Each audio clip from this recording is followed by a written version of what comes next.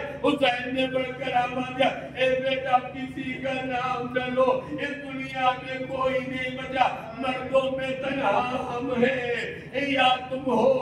امام حسین نے وصیت فرمائی، اے میرے لال جب زندان شام سے چھڑ کر کے وطن جانا، میرے چاہنے والوں کو میرا سلام کہنا اور کہنا، اے چاہنے والوں جب ٹھنڈا پانی پینا، میری پیاس کو یاد کرنا، کسی مظلوم کا تذکرہ ہو تو مجھ حسین غریب کا تذکرہ کرنا، میں اس دنیا سے مظلوم جا رہا ہوں، اے میرے لال وطن میں جانے کے بعد چاہنے والے سیالم الذین آخرم مرید الخلقین انا للہ و انا الیہ راجعون۔ الہی بحق الزہرا و ابیہا و بالہا و بنیہا، پروردگار کی واسطہ محمد وآل محمد کا ہماری اس مختصر فی ادا کو قبول کر، ہمارے گناہان صغیرہ اور کبیرہ کو معاف فرما، ہم سب کی دینی اور دنیاوی حاجتوں کو پورا فرما۔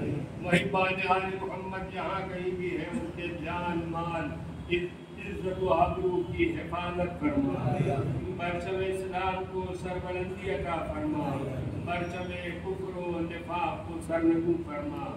جن مرحومین کے اصال ثواب کی محنت سے مجلس ادا کا انعقاد ہے، پروردگار ان تمام مرحومین کی مغفرت فرما، جوار معصومین کے جگہ عنایت فرما، ہمارے امام زمانہ کے ظہور میں تاجیل فرما، ہم سب کو ان کے اعوان و انصار میں شمار فرما۔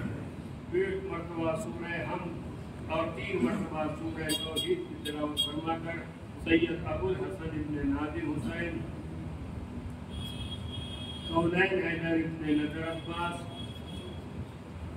شہنشاہ عالم ابن دلاور حسین مہدی حسن عابدی ابن سید حسن مرحوم کی